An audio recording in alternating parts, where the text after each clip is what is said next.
have to assemble the pieces so we can start sewing. I'm going to pin this together as well because this fabric's pretty slinky and will take a little while to get straight. So what I'm going to do is flip this over. I'm actually going to take the pins that I have here out and put them back in when I get the other layer on.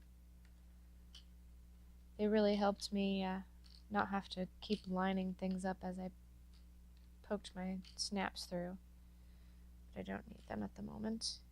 Just set them aside. Oh, very nice. That looks really good. Alright, so I'm going to try to get this lined up as best I can here. Actually, this knit is really easy to get lined up. Just kind of push it around. It's really very forgiving. There we go.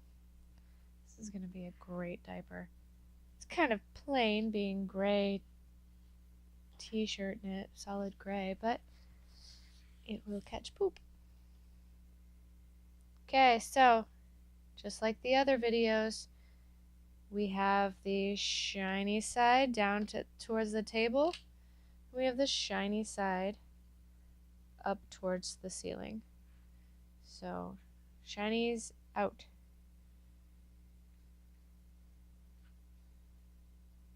And I'm going to pin this all the way around just like I did before. Let me do that for you. Since I am using pins, I do not need to use the walking foot. So I've decided to skip using the walking foot tonight to show you that using pins can alleviate the need for a walking foot. So if you don't have a walking foot, this is how you can keep your fabric straight without one. I want to let you guys know I'm pinning everything in the seam allowance. That is the outside 1/4 inch or so. Outside 1/2 of an inch maybe.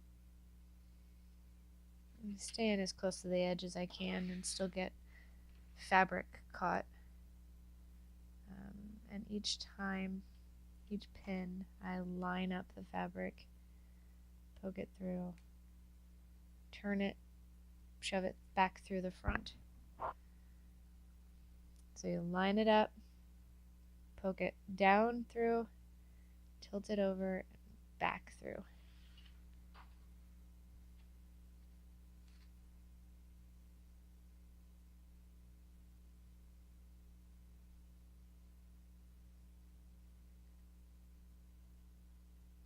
Alright, I'm not going to make you watch me. Alright, we've gone all the way around with our pins. The spacing doesn't matter too much. You'll want to make sure that you put a pin everywhere the fabric changes directions. So in your inner corners, in your outer corners, and space them out along the straight edges or the straight runs. But anytime you make a curve or a corner, you'll want to make sure there's a pin there. So I put one in every corner on my curves here, and then I just kind of spaced them out around there. Alright, let's move over to the sewing machine and get this sewn up. Alright, I almost always start at the end of a straight edge or a straight run. Sorry, at the beginning of a straight run. It's just how I like to do it. You don't have to do it that way, but that's where I go. Now, when it comes to the pins, it's your choice. Some folks like to sew over them, and some folks like to take them out as they go along. Technically, you're supposed to take them out as you go along. I suppose I'll follow the rules this time, but I think you probably figured out already. Being so lazy, I just sew over them, take them out later. I have very, very rarely broken a needle hitting a pin, and I've hit a couple of pins. It just usually bends them. Probably dulls my needle, but doesn't bother me too much.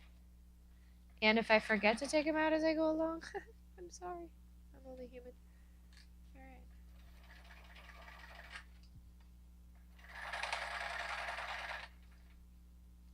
I'm going to make them get as close to that foot as possible before I take it out. And I'm just returning it to its cute little box that it came in each time. And because I don't have the walking foot, I'm kind of pulling it taut from the back and the front, just to make sure that it doesn't stretch on me. But it seems to be going pretty well so far.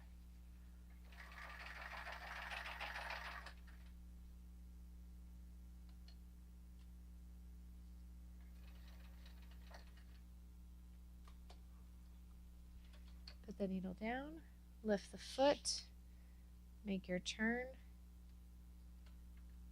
lower your foot, put your foot down.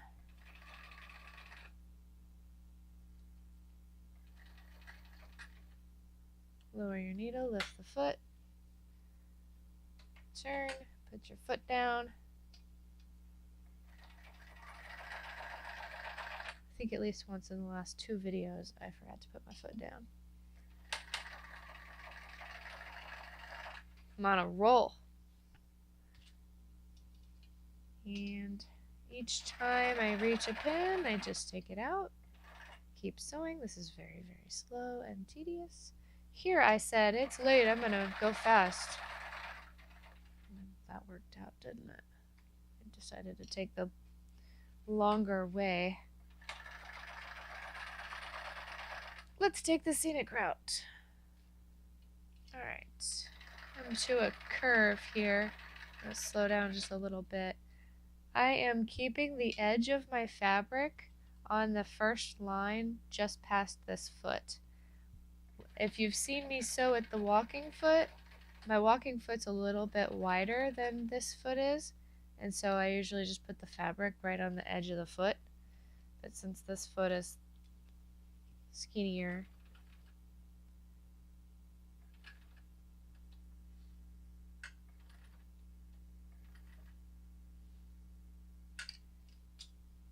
I have to go with that line instead. Sorry it took me so long to finish that sentence. That was a kind of a hard corner there, especially with the pin in the way.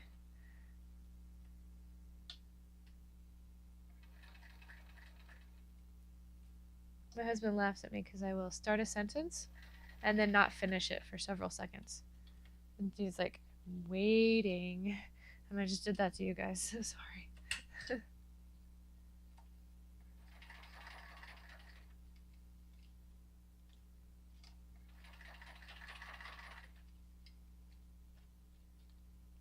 Pull it taut just a little bit.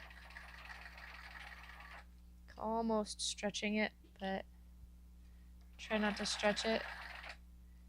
You'll end up with a little bit of a ripple if you do that. It's not the end of the world if you stretch it though. Still look good. Because you're turning this. We're not leaving it like this. So it gets turned. It's not going to hurt it. Go ahead and take the next one out too.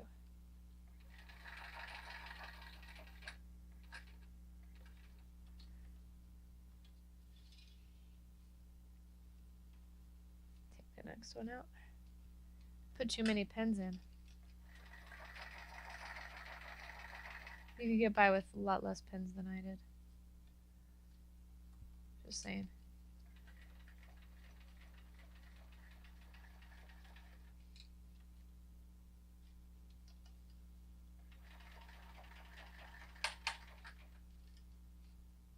That clicking noise you hear is me pressing on the back side of my plate. This plate. I think my mom calls it a throat plate. Presser foot, feet, throat plate. Everything has a body part. It actually, I think there's like a part missing or something because it moves. So if I accidentally press down on it, it makes a snapping noise. It barks at me. It's okay, I don't mind. It doesn't bite. Almost done.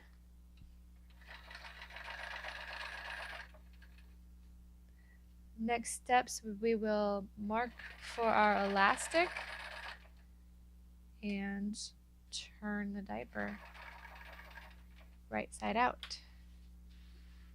I turned too soon. Let's try again. That's better. Alright. Sewed all the way around. Looks really flat and nice. Next video.